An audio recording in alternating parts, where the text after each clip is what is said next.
E nós louvamos por isso. Abençoa a tua filha, Senhor. Ó Deus, a palavra que o Senhor já colocou no coração dela seja estendida a toda a igreja, Senhor, nesta noite. Em nome de Jesus. Você pode dizer amém? Amém. Graça e paz, irmãos. Amém. Eu quero convidar a igreja para abrir a Bíblia no segundo livro dos Reis, no capítulo 22. Vamos ler um pouquinho o que está escrito aqui. Segundo livro dos Reis, capítulo 22.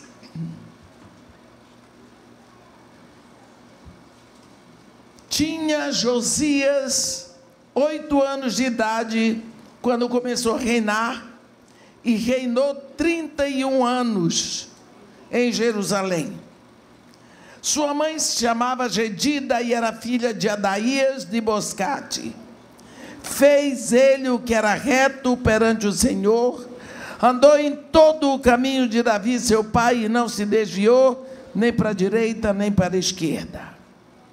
No 18º ano do seu reinado, o rei Josias mandou o escrivão Safã, filho de Azalias, filho de Mesulão, à casa do Senhor, dizendo: sobe a Ilquias, o sumo sacerdote, para que conte o dinheiro que se trouxe à casa do Senhor, o qual os guardas da porta juntaram do povo.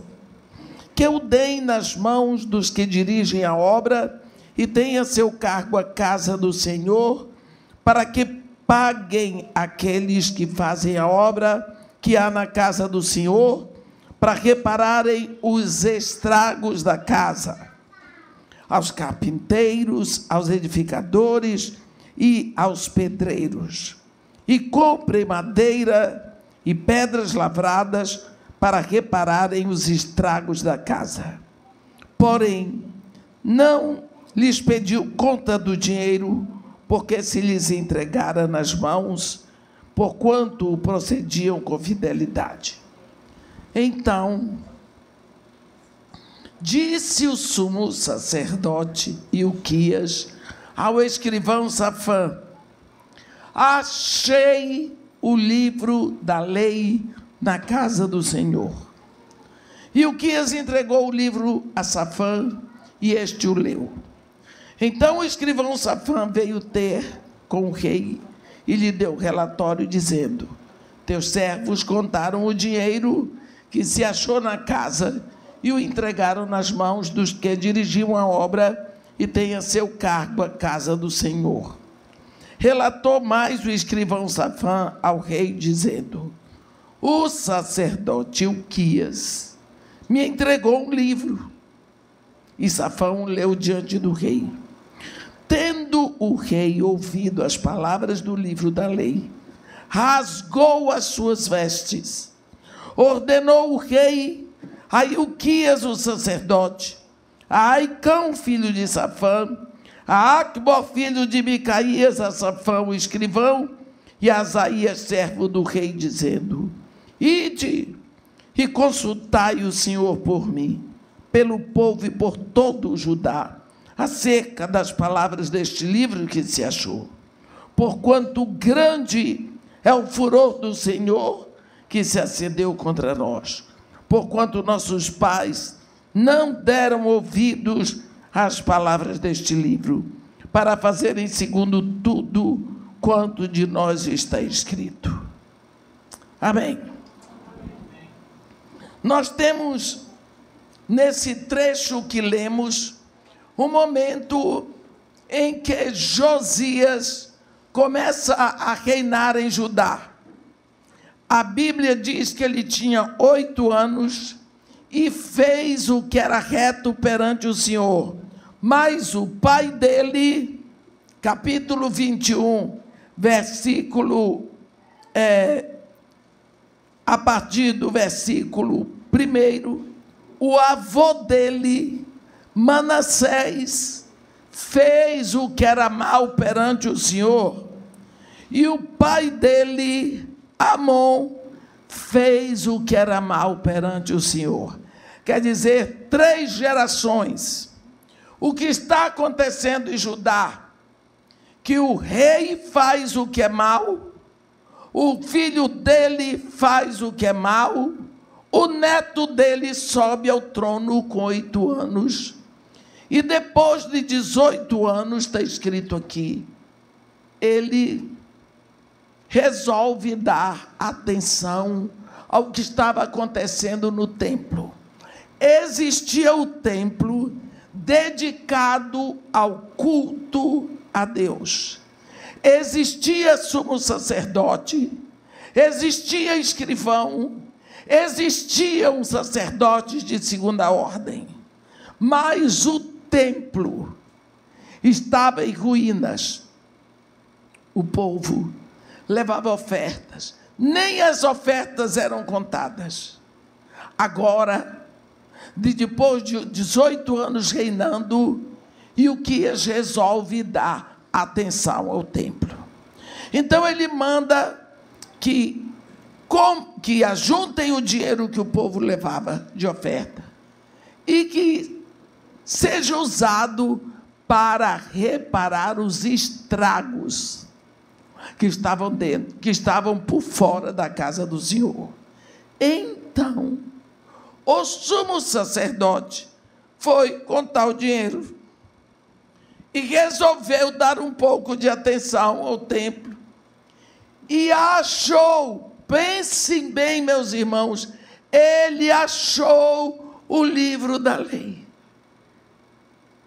Encontrou o livro da lei. Há quantos anos o livro estava perdido dentro da casa, escondido, ninguém lia, ninguém procurava por ele, ele estava lá, fechado. Que coisa, não é? O livro da lei existia, fechado, guardadinho, ninguém dava atenção para ele, ninguém abria, mas ele estava lá.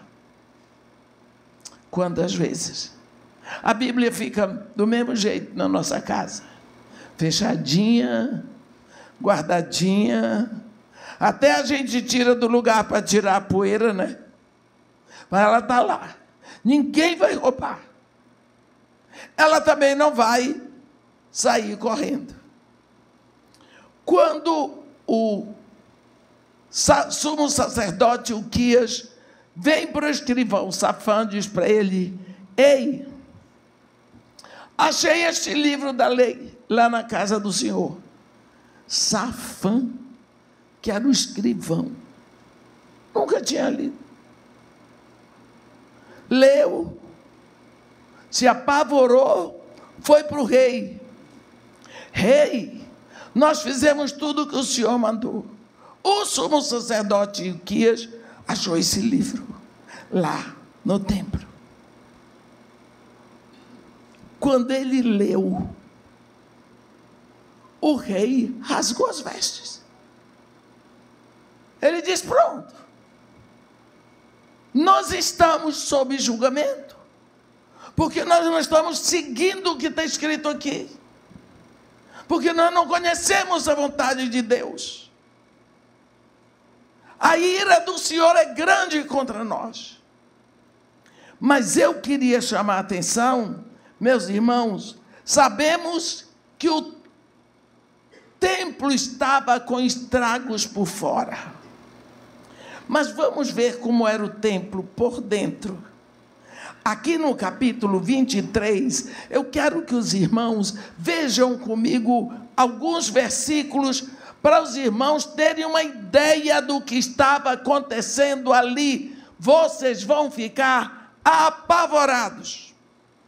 No versículo 4 do capítulo 23 está escrito assim: então o rei ordenou ao sumo sacerdote Ilquias e aos sacerdotes da segunda ordem e aos guardas da porta que tirassem do templo do Senhor todos os utensílios que se tinham feito para Baal.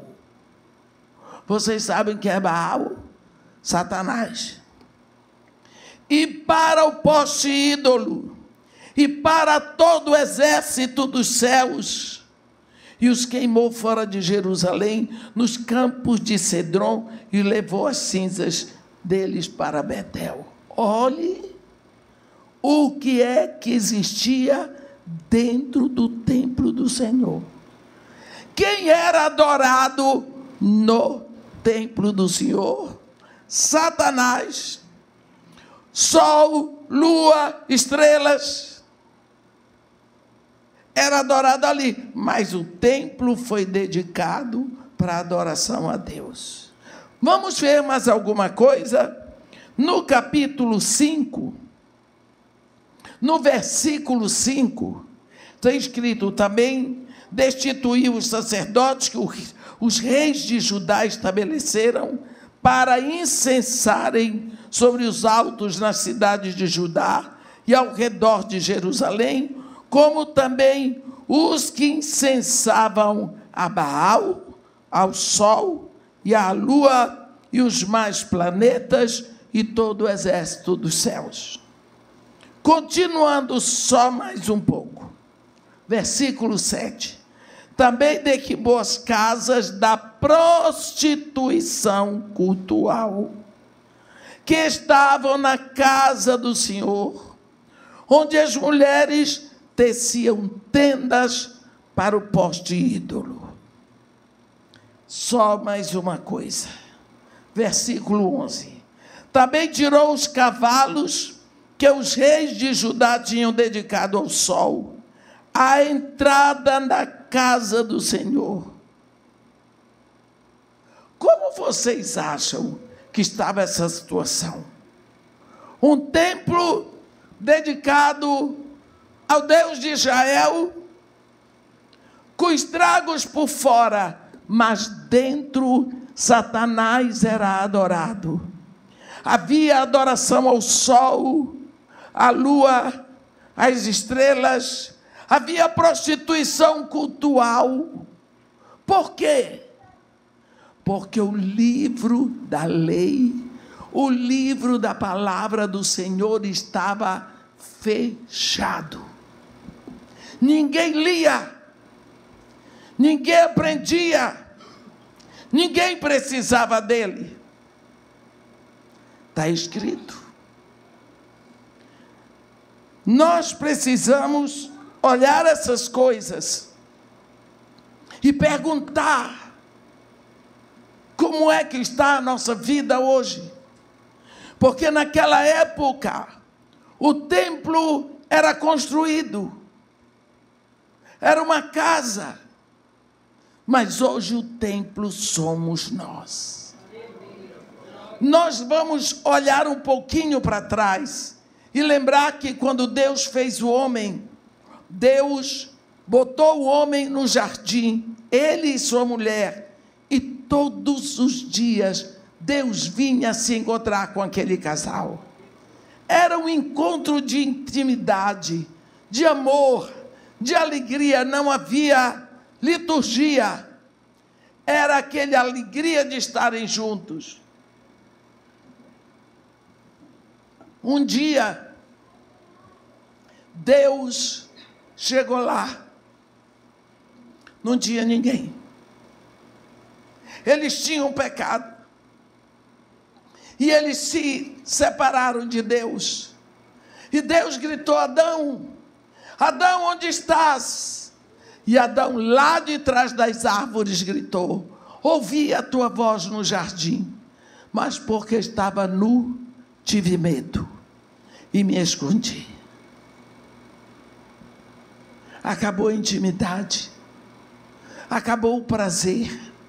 O homem que um dia antes tinha prazer de estar com Deus, hoje ele diz: a tua presença me causa medo. E Deus, que criou o homem para si, sofreu a afronta, sofreu o desprezo. Mas Deus não tem caminho frustrado. Deus havia criado o homem para ele, portanto o homem é dele.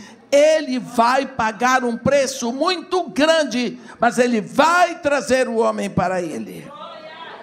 Para isso, Deus vai entregar o seu único filho. Mas ele vai trazer o homem de volta para ele. Está escrito no livro de Jó: bem sei que tudo podes e que nenhum dos teus planos será frustrado. Deus começa como um guerreiro vitorioso e ele leva o seu plano. Ele deu uma promessa para Eva, lá no Éden: eu colocarei inimizade entre a tua descendência e a descendência dela, falando com a mulher e o diabo, que era a serpente. Ele te ferirá o calcanhar, mas mulher, o teu descendente lhe esmagará a cabeça. E Deus mandou. A Bíblia diz, em Gálatas 4:4, vindo, porém, a plenitude do tempo, Deus enviou seu filho, nascido de mulher, nascido sob a lei. Deus trouxe o seu filho. Mas desde que Deus agora começa a lidar com o homem no pecado, nós vamos ver como Deus tem o desejo de estar intimamente conosco.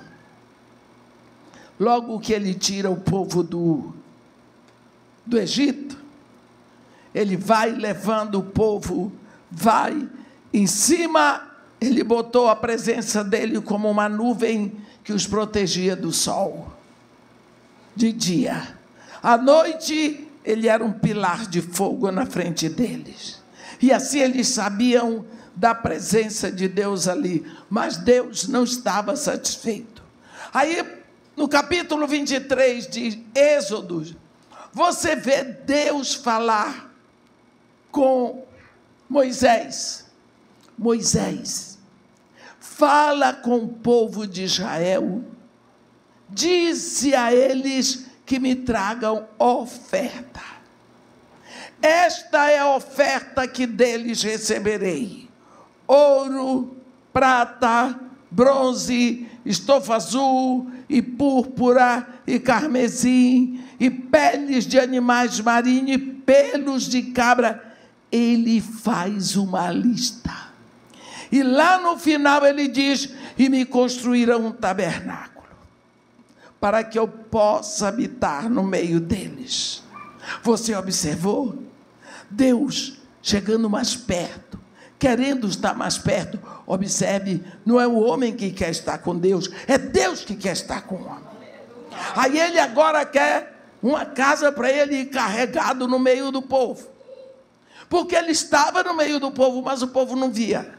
E assim no tabernáculo, todo mundo ia saber, ele está aqui.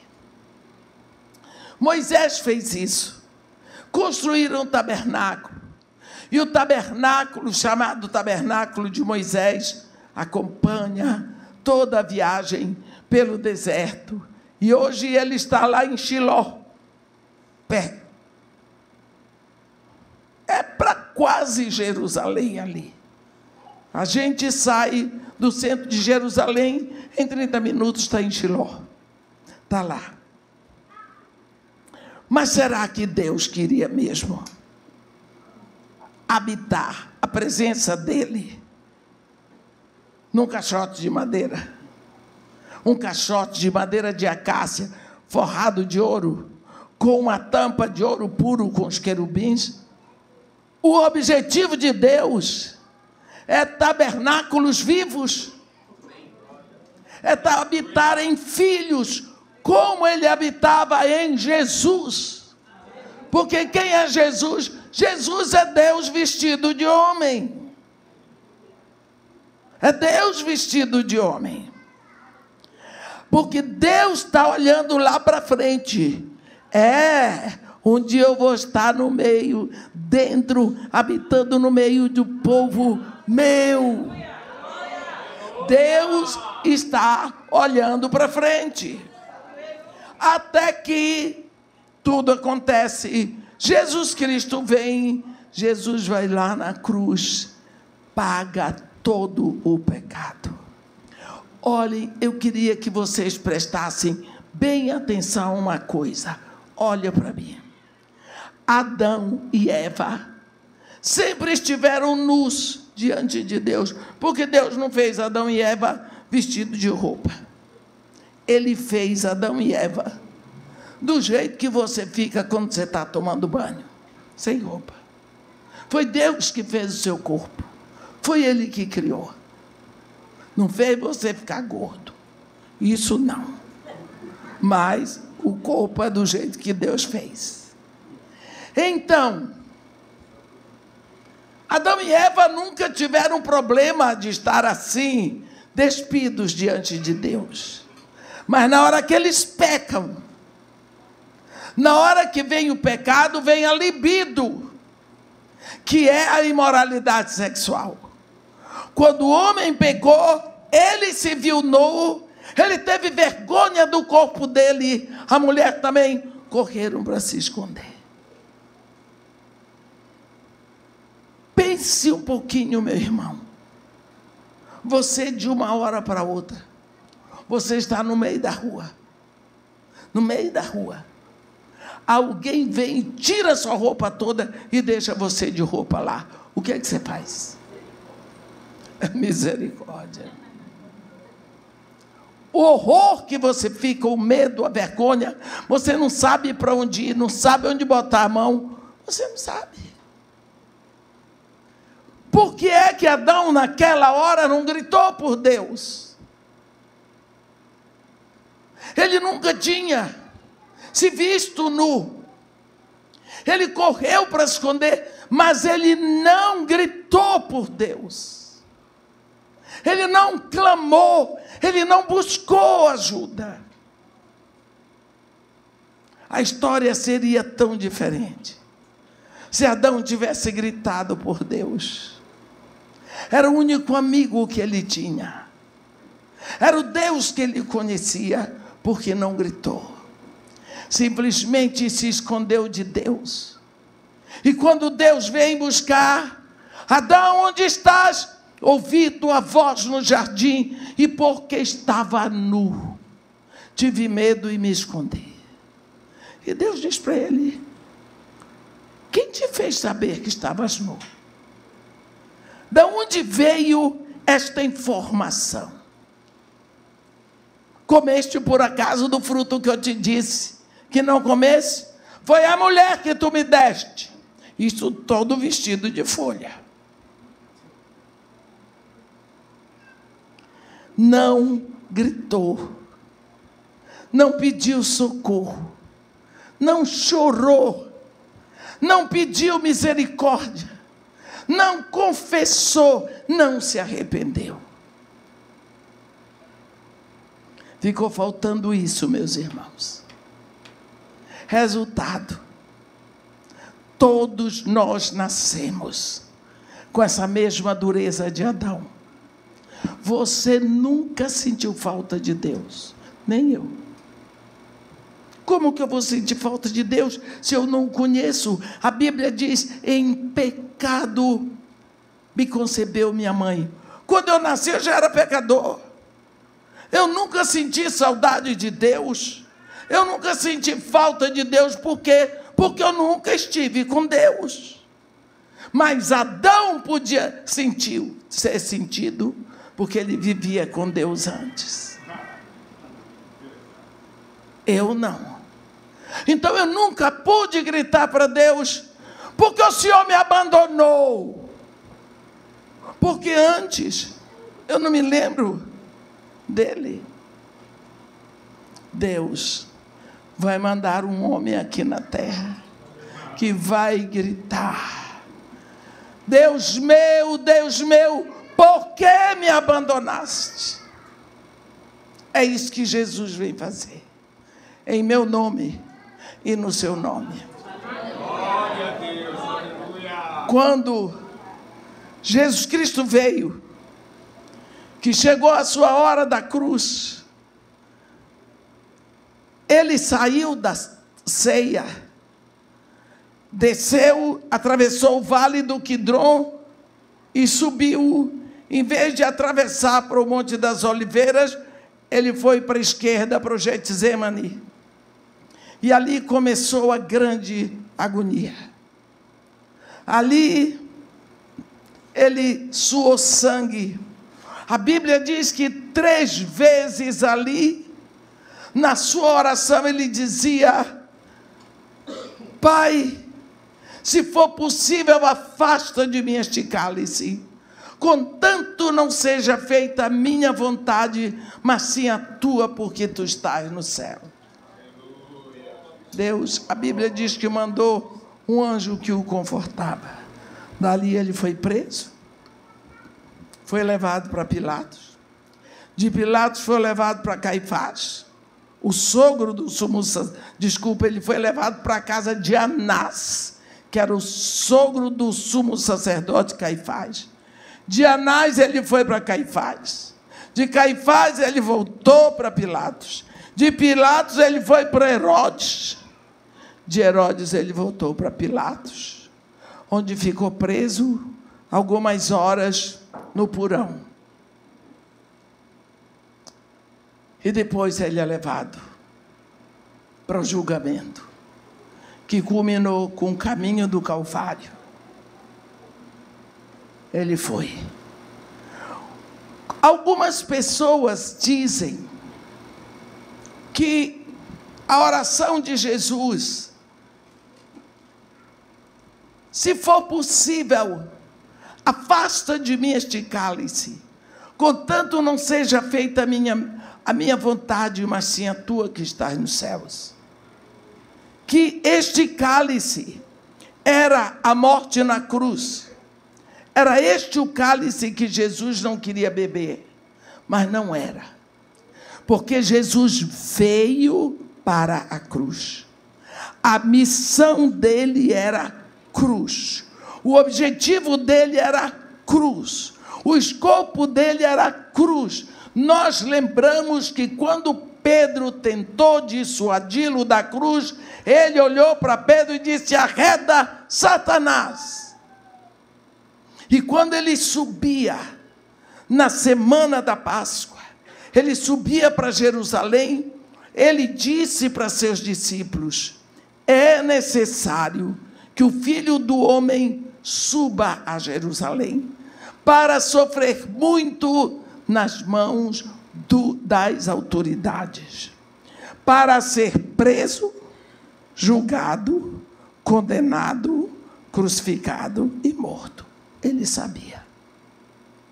Então, ele diz: para isso eu nasci, e para isso é que eu vi o mundo, para a cruz. Então, o cálice que Jesus não queria beber não era o sofrimento da cruz. Outros dizem que o cálice que Jesus não queria beber era o sofrimento moral da cruz. Por quê? Nós sabemos, todo crucificado e todo apedrejado ia totalmente nu. Não tinha aquela fraldinha aqui, não. Não tinha, não. Além do mais, pensa que Jesus Cristo é homem. Ele tomou o jantar da Páscoa. Ele comeu as ervas amargas, ele tomou das 4 taças de vinho, ele comeu o pão asmo, ele comeu o cordeiro.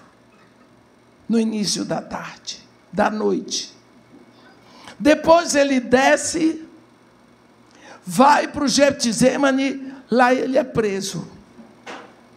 Passou a noite, vai para Anás, vai para Caifás, volta para Pilatos, vai para Herodes, vai para Caifás. Aos empurrões, aos socos, aos trambolhões, você acha que algum brutamonte daquele ia dizer para ele: ei, Nazareno, você não precisa ir ao banheiro? Não. Todo ser humano precisaria. Mas ele tinha que fazer suas necessidades em público para provar que ele não era o Filho de Deus. Por tudo isso ele passou. E quando foi de manhã, que houve o julgamento, que o povo escolheu Barrabás, Jesus Cristo já era uma pústula de sangue, por causa de espancamento, de sujeira, de mau cheiro. A situação de Jesus Cristo de manhã era tão deplorável que tiveram medo que ele não chegasse vivo para ser morto na cruz. Então chamaram um sirineu que passava para ajudá-lo na cruz. E quando penduraram ele na cruz, ele era uma placa de sangue. Todas as vezes que a gente vai a Israel, passa ali, é doído. Porque a crucificação era feita fora de Jerusalém, a uma montanha grande, escarpada. E por quê? Por causa dos ventos e da chuva, foi criando naquela montanha um desenho de uma caveira. Então, aquele monte se chama o Gólgota, o monte da caveira. Então, todos os crucificados eram crucificados ali. Aquele monte fica na entrada da cidade de Jerusalém. Todo mundo que entra e que sai em Jerusalém, obrigatoriamente tinha que passar por ali. Os crucificados ficaram ali. As pessoas que passavam gritavam para eles: e aí, cadê a valentia? Você não era o filho de Deus, por que você não sai daí? Cadê o seu poder? Está aí, seu fedido. Coisas piores do que essas. Ele estava ali. Qual era o cálice que ele não queria beber? Nós vamos lembrar uma coisa. Durante todo o tempo que Jesus estava na cruz, ele estava de frente para o Pai. A primeira palavra que ele disse na cruz foi: Pai, perdoa-lhes, eles não sabem o que fazem. E a última foi: Pai, nas tuas mãos eu entrego o meu espírito. Então ele esteve o tempo todo de frente para o Pai. Durante todo o tempo que ele esteve na cruz, ele falou 7 vezes. Qual era o cálice que ele não queria beber? Se você olhar lá para frente, em Gênesis, está escrito que Deus diz: haja luz, e houve luz.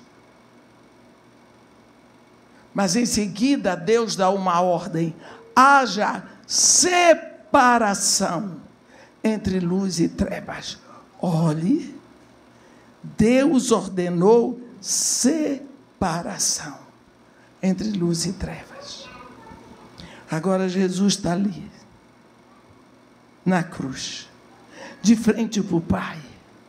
A Bíblia diz, em 1 de João 1:5, Deus é luz, nele não há treva alguma.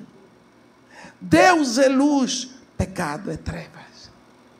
Agora Jesus está ali na cruz, e chega uma hora que ele tem que tomar o cálice da morte, do vírus, do pecado. Ele tem que receber a maldição. E na hora que ele toma este cálice da maldição, ele se transforma numa pústula de pecado. Ele é total treva, ele é morte, ele é maldição, ele é pecado, ele está separado do Pai, porque ele é treva e o Pai é luz. Era esse o cálice que ele não queria tomar, porque ele vai estar afastado de Deus, como Adão ficou. Só que o filho conhece o Pai como Adão conhecia o Pai. Mas Adão não gritou, e Jesus aqui vem dar o grito que Adão tinha que ter dado. Ele diz: Eli, Eli, lama sabachthani. Deus meu, por que me abandonaste? A comunhão com Deus estava quebrada. Naquele momento, a Trindade era só o Pai e o Espírito. E quando ele fez isso, ele tinha bebido o cálice.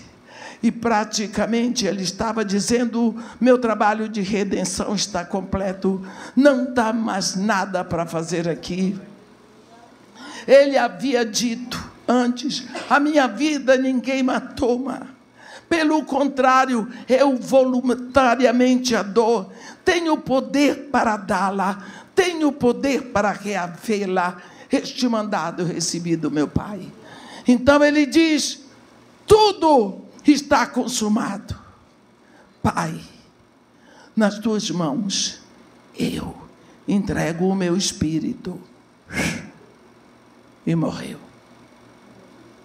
Você vê, Jesus Cristo só entregou a vida depois que ele deu o grito que Adão devia ter dado quando se viu nu, separado de Deus.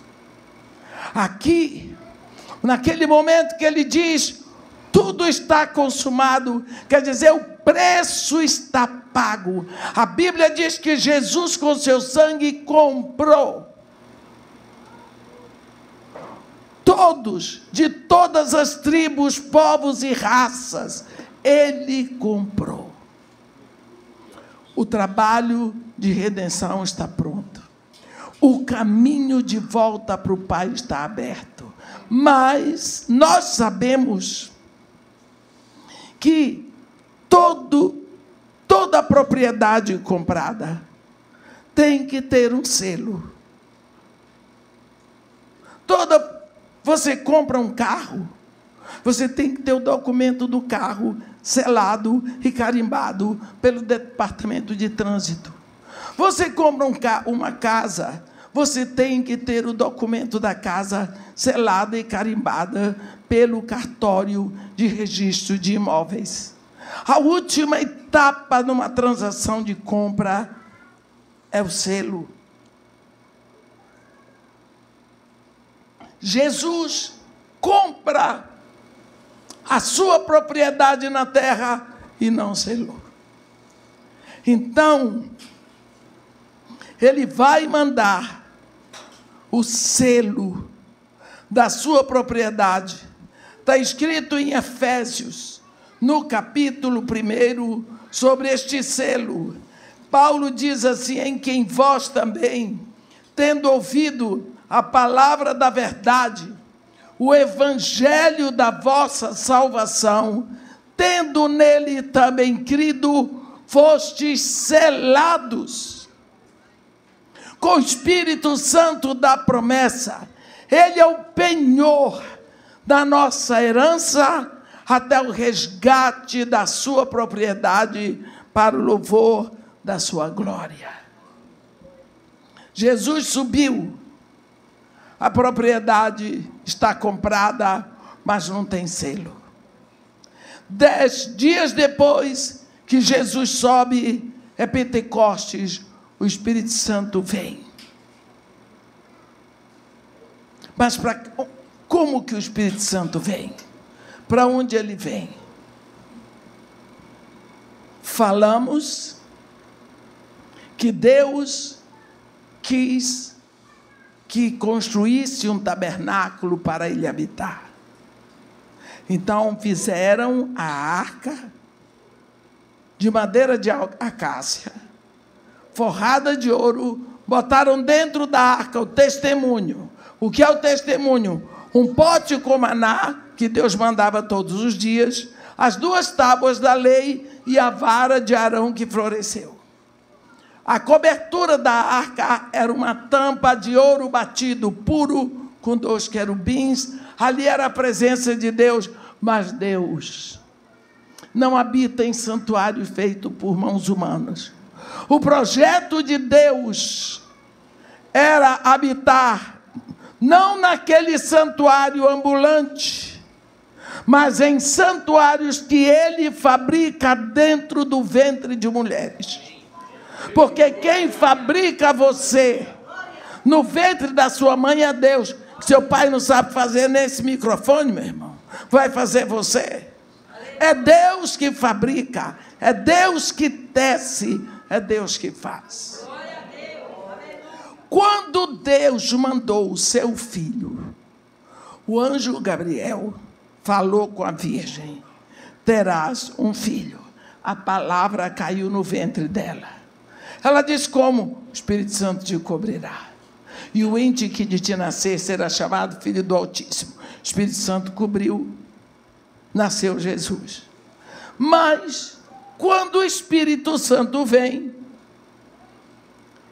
ele tem o seu corpo. Ele tem o meu corpo para habitar. Ele vai habitar em filhos de Deus. Jesus Cristo falou isso em João 14, no versículo 17, quando ele diz assim: eu rogarei ao Pai, e ele vos enviará o outro Consolador, que vai ficar no meu lugar. Ele é o Espírito da verdade, que o mundo não pode receber, porque não o conhece, mas vós o conheceis, porque ele habita convosco e estará em vós. Hoje, ele habita convosco, porque ele está em mim e eu estou convosco. Mas depois, ele habitará dentro de vós. Pronto. O Espírito Santo não vai vir, ou não veio para habitar em cadeira de igreja. Ele habita dentro de filhos de Deus.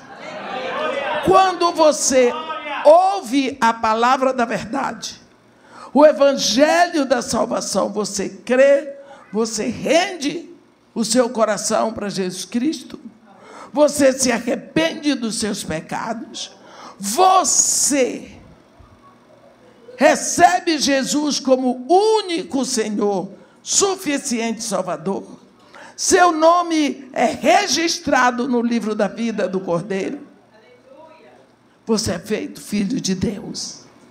O Espírito Santo vem habitar dentro de você. Difícil de acreditar nisso. Difícil que do Espírito de Deus possa habitar dentro de mim.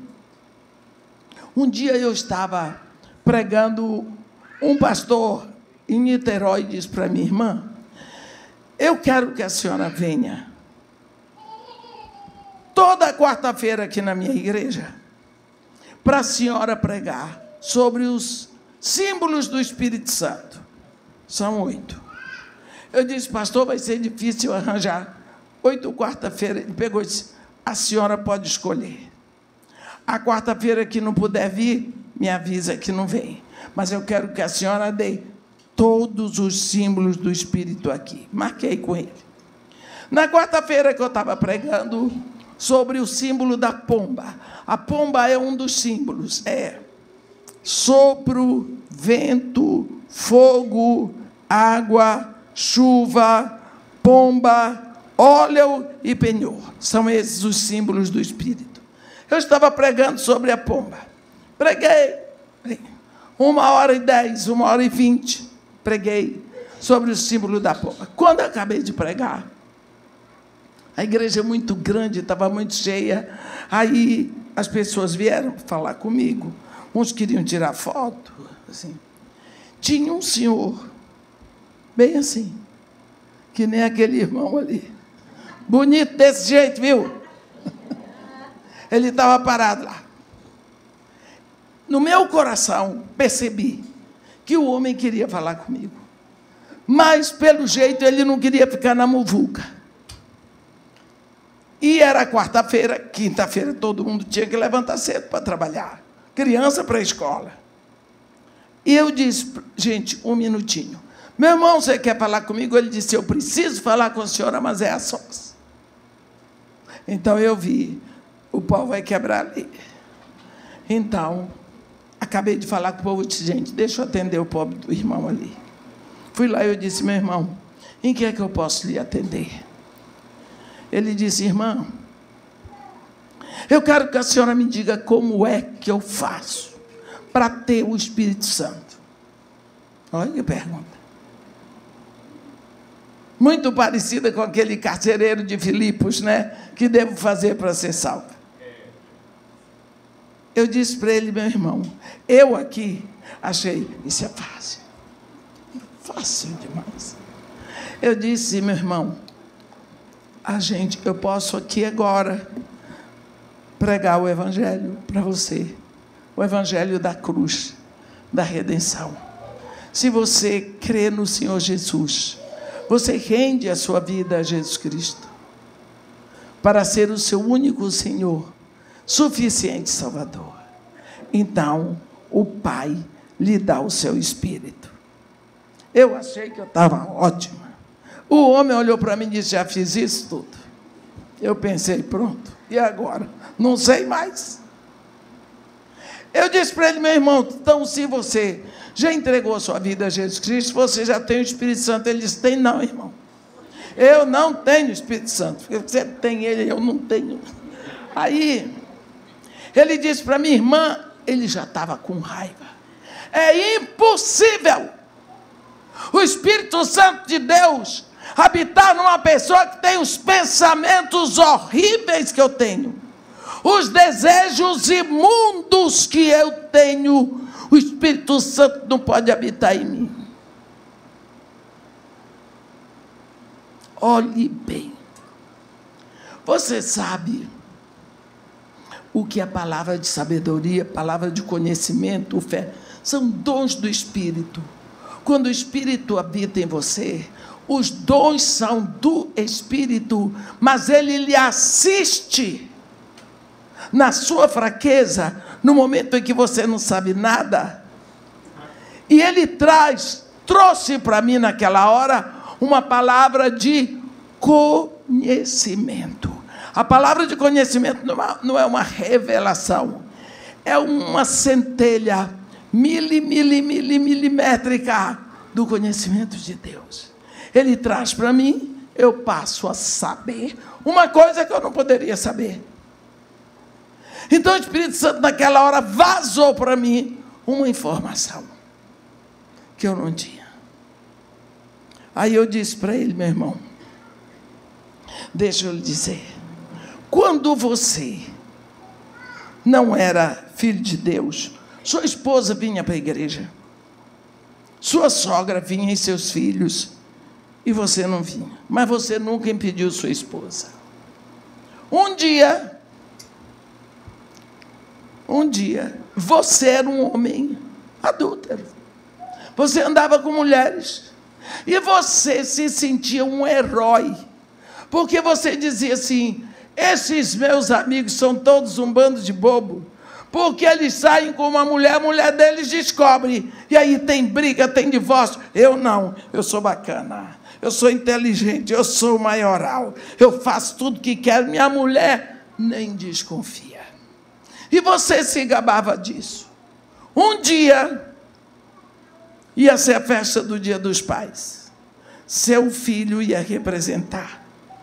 Seu filho olhou para você e disse: pai, vai lá na igreja que eu vou representar para você. Domingo era dia do papai. O senhor veio. E quando o senhor veio, o pastor da igreja foi usado só pelo Espírito Santo. E ele pregou uma palavra direcionada para você. E você se rendeu a Jesus Cristo ali naquele lugar do púlpito. Você aceitou Jesus de joelho, se babando todinho.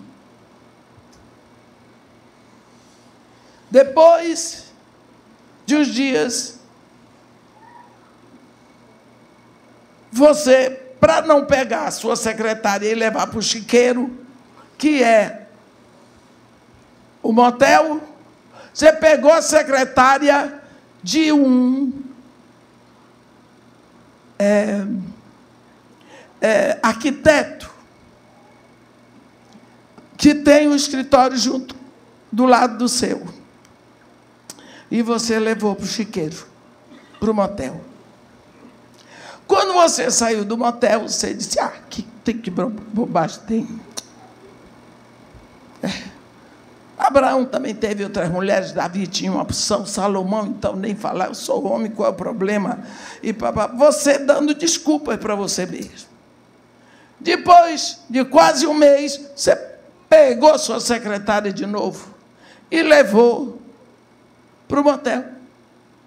Quando você saiu de lá, você não era mais aquele herói. Você era um homem feliz. Você fabricava desculpas.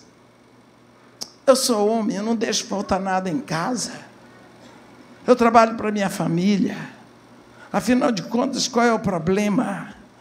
Mas você perdeu a alegria. Sabe por quê, meu irmão? Sabe por que você está agora desse jeito? Porque tem um espírito dentro de você.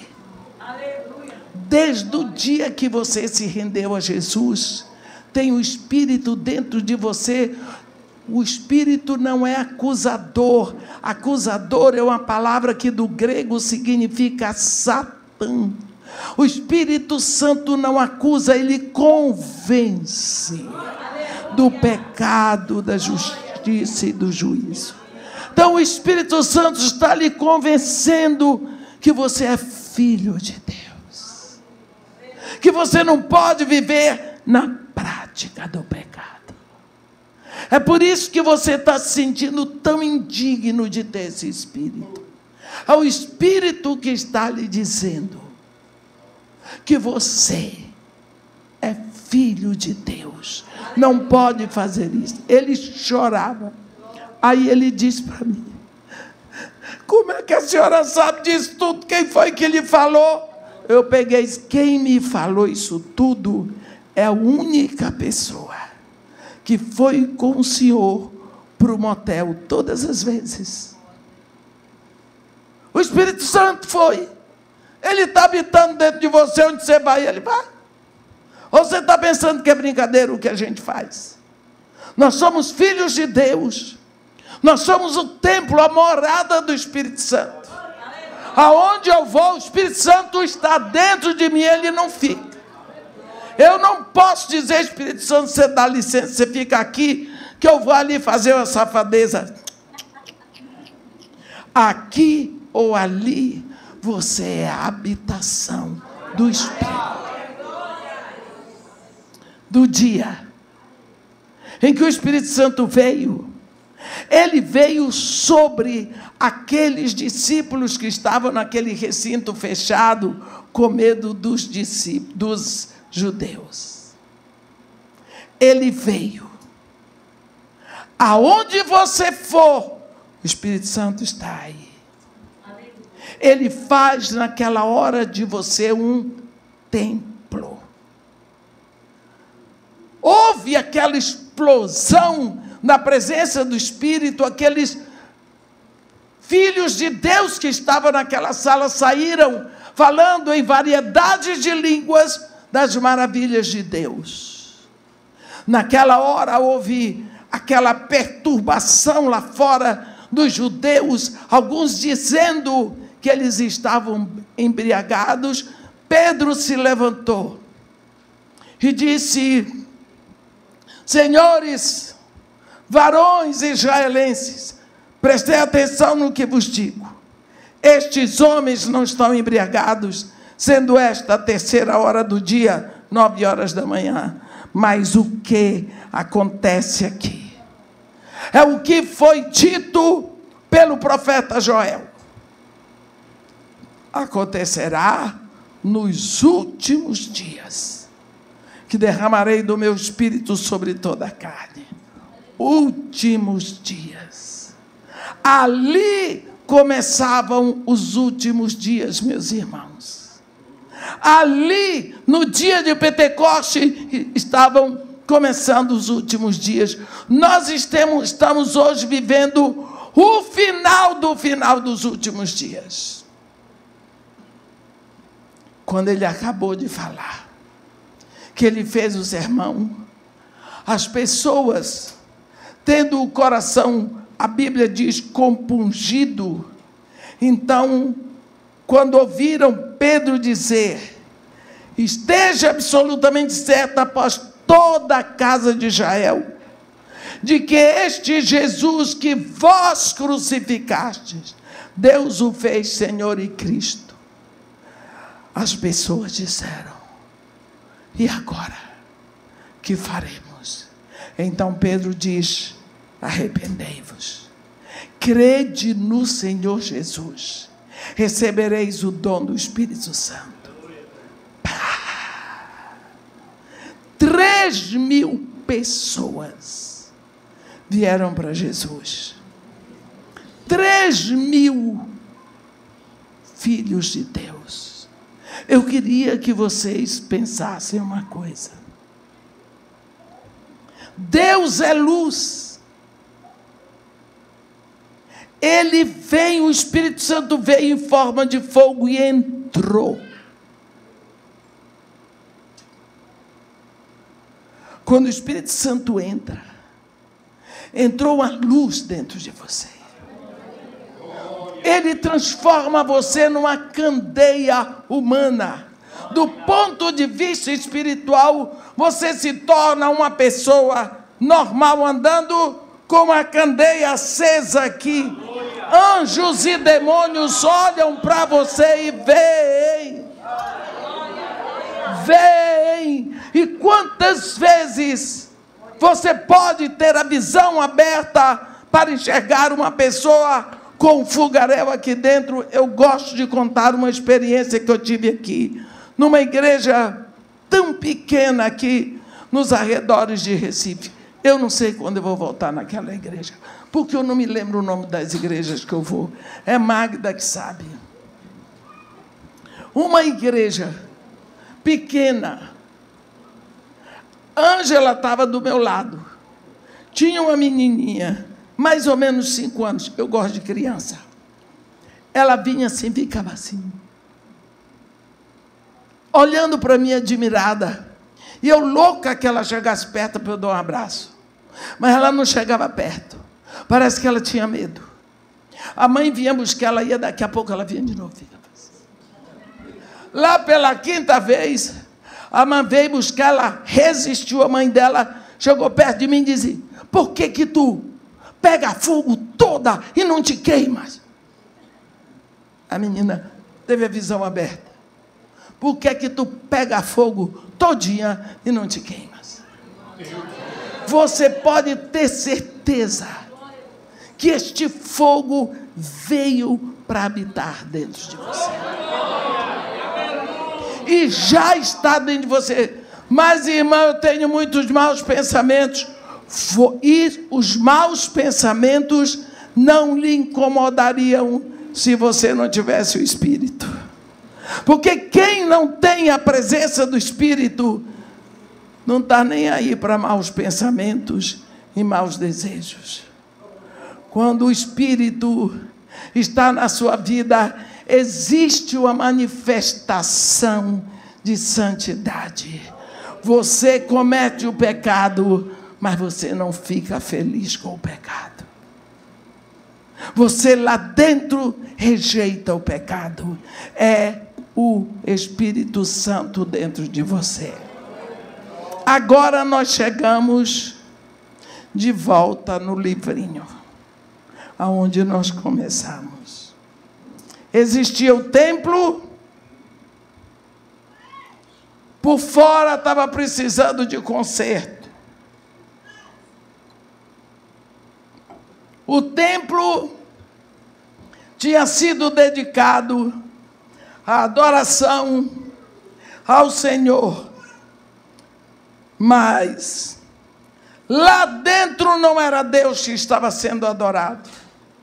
Tinha o templo, tinha sacerdote de segunda ordem, mas lá dentro do templo não era Deus que estava sendo adorado, porque o livro não era aberto.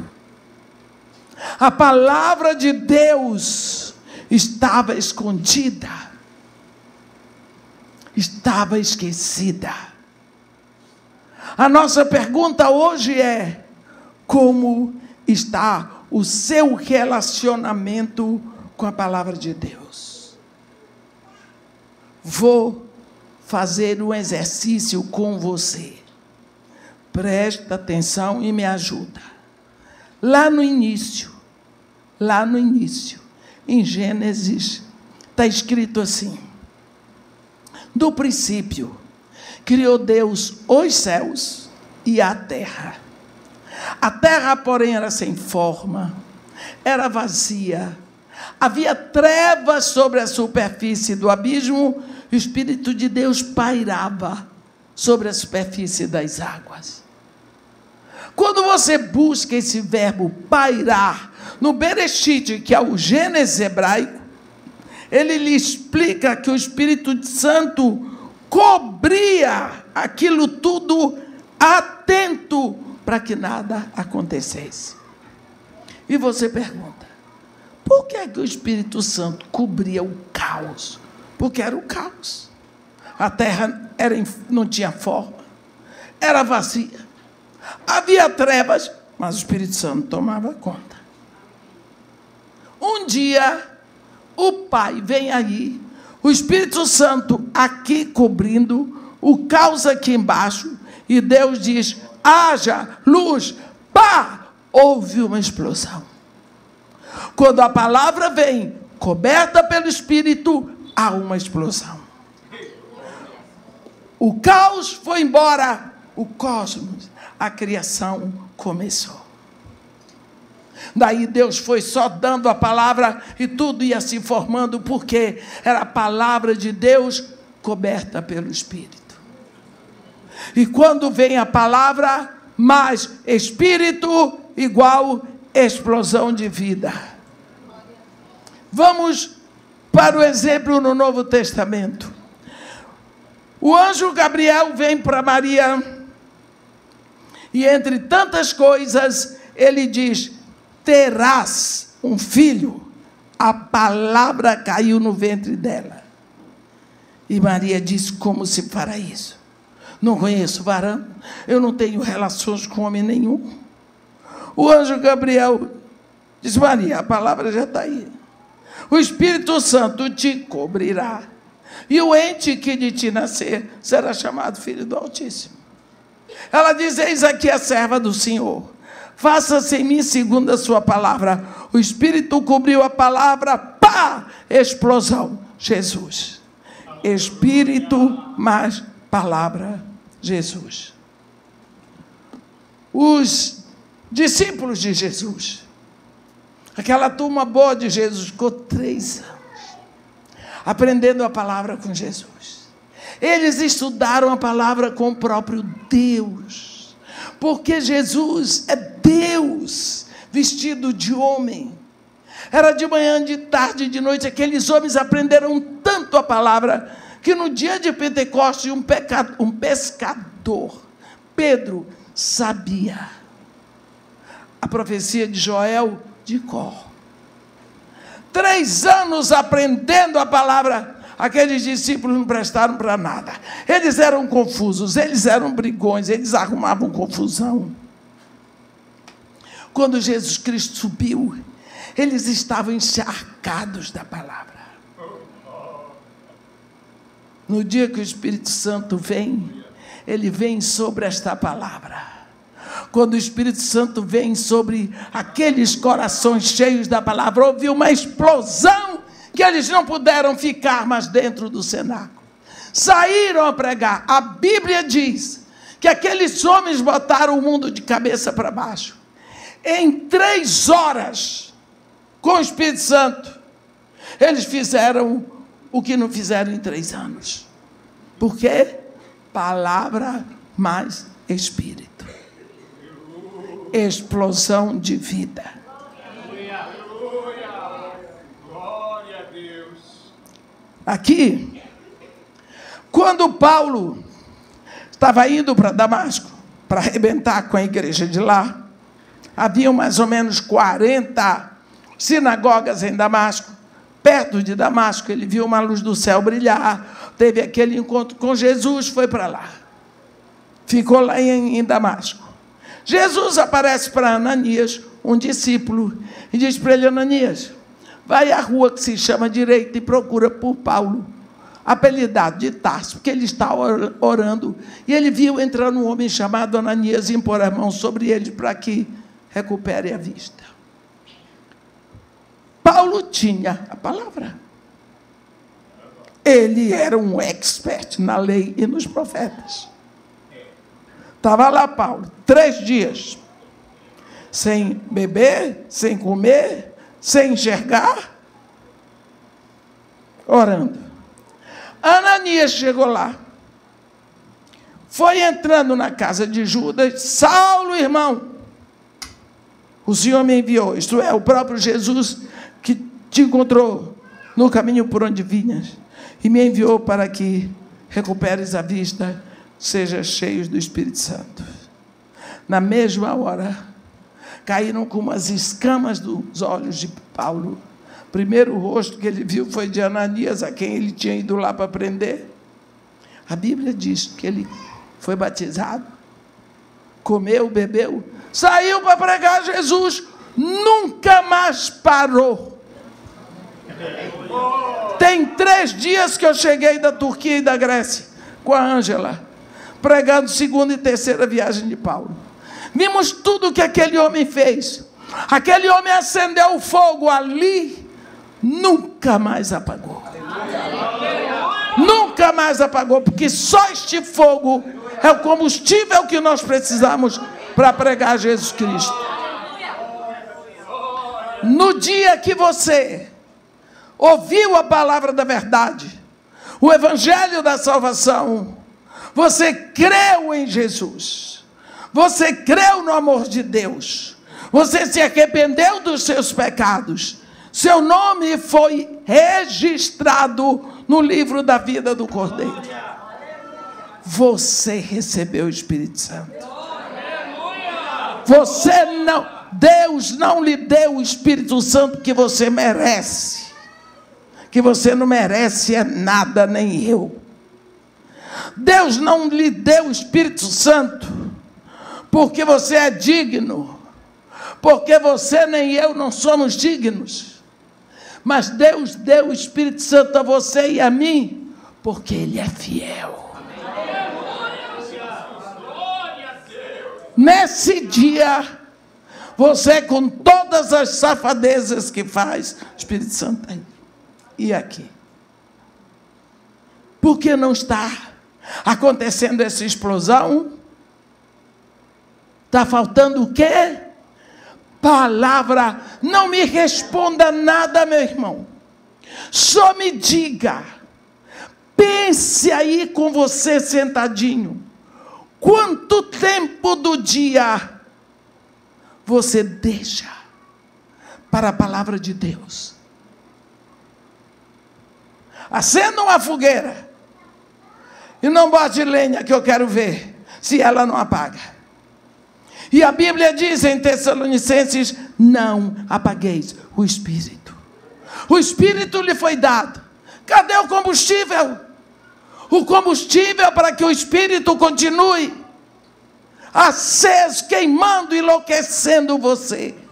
É a palavra, porque é o Espírito com a palavra que dão combustão. Quanto tempo você dá ao estudo da palavra? Quanto de palavra você põe para dentro? Quantos versículos você memoriza por mês? O que você está querendo, meu irmão? Você está querendo explodir e ser transfigurado só porque você veio à igreja e o pastor prega a palavra e você ministra louvores? Acabe com isso.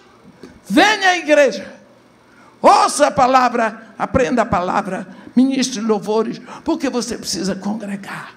Mas nada substitui o seu cantinho em casa com a palavra. Glória a Jesus, glória a Deus.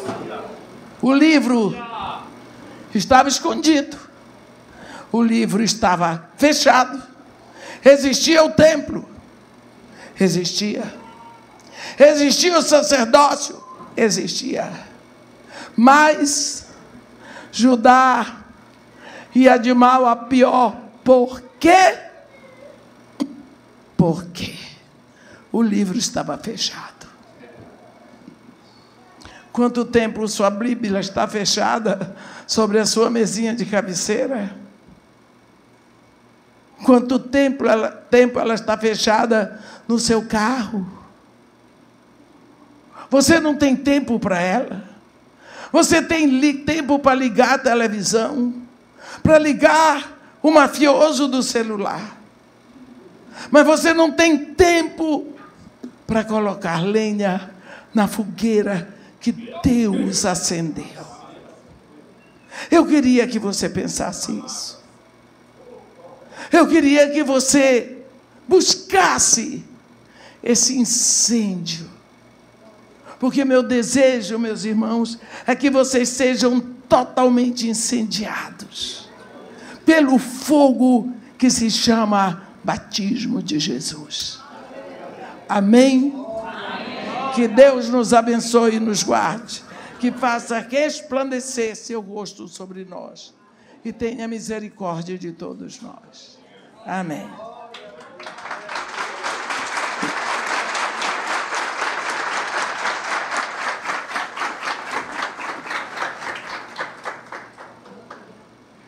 Glória a Deus. Convidamos os irmãos a ficar de pé. Nós estamos terminando o nosso culto.